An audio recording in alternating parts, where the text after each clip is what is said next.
নমস্কার বন্ধুরা, দীপাস কিচেনে আপনাদের সবাইকে স্বাগত। আজকে আমি কিছু পাবদা মাছ নিয়ে নিয়েছি, পাবদা পোস্ত করব, এটাই আমি আপনাদের সাথে শেয়ার করব। তো আমি এখানে পাবদা মাছ নিয়ে নিচ্ছি, একটু হলুদ মাখিয়ে নিচ্ছি, হলুদ আর নুন মাখিয়ে নেবো, একটু নুনটা একটু মাখিয়ে নিচ্ছি আমি এর মধ্যে, ভেজে নেব।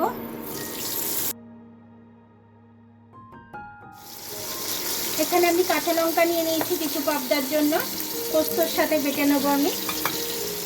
পোস্ত আর লঙ্কাটা নিয়ে নিয়েছি, এটা আমি পেস্ট করে নেবো একটু মিক্সিতে।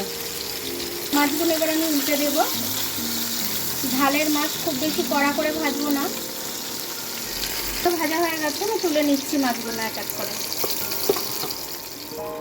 একটু কালো জিরে ফোড়নে দিয়ে দিচ্ছি আমি।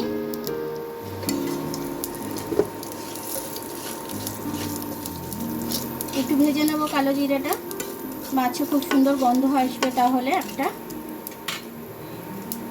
পোস্তটা দিয়ে দিচ্ছি, পোস্ত আর লঙ্কাটা বেটে রেখেছিলাম, দিয়ে দিলাম। একটু স্বাদ অনুযায়ী নুন দিয়ে দেবো, একটু হলুদ দিয়ে দেবো। এবার এটা আমি হালকা একটু কষে নেবো, কষে নিয়ে জল ঢেলে দেবো। পোস্তটা একটু কষে নিলে না খেতে খুব সুন্দর লাগে, কাঁচা গন্ধটা পোস্তর চলে যায়, দারুণ লাগে খেতে।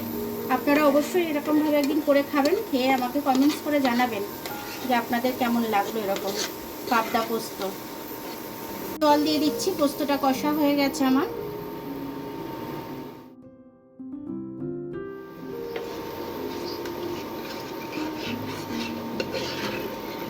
মাছগুলো একটা একটা করে দিয়ে দেব।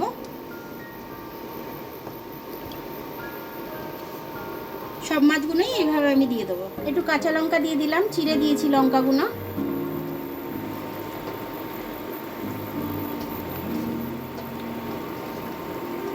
যে যেরকম ঝাল খাবে একটু ডলে নিতে পারবে। এবার আমি একটু চাপা দিয়ে দিচ্ছি, আমি মাছটা নামিয়ে নেব। দেখুন আমার পাবদা পোস্তটা খুব সুন্দরভাবে হয়ে গেল, মাখো মাখো। এটা কিন্তু খেতে দুর্দান্ত লাগবে। তো আমি এই জন্য শেয়ার করলাম আপনাদের সাথে, কারণ আমি একদিন খেয়েছিলাম, আমার খুব ভালো লেগেছিল, সে কারণেই আপনাদের সাথে শেয়ার করলাম মাছটা, যাতে এরকমভাবে আপনারা করে খেতে পারেন আর খেয়ে কমেন্টস করে আমাকে জানাতে পারেন যে আপনাদের কেমন লাগলো আমার ভিডিওটা। আমার ভিডিওটা দেখার জন্য অনেক অনেক ধন্যবাদ। আমার ভিডিওটা যদি আপনাদের ভালো লাগে, লাইক, সাবস্ক্রাইব, বেল আইকনটা একটু টিপে দেবেন। আর যদি ফেসবুক থেকে দেখেন, লাইক আর ফলোটা একটু করে দেবেন। আবার কাল দেখা হবে নতুন রেসিপির সাথে। ততক্ষণ আপনারা ভালো থাকবেন, আমি আসছি।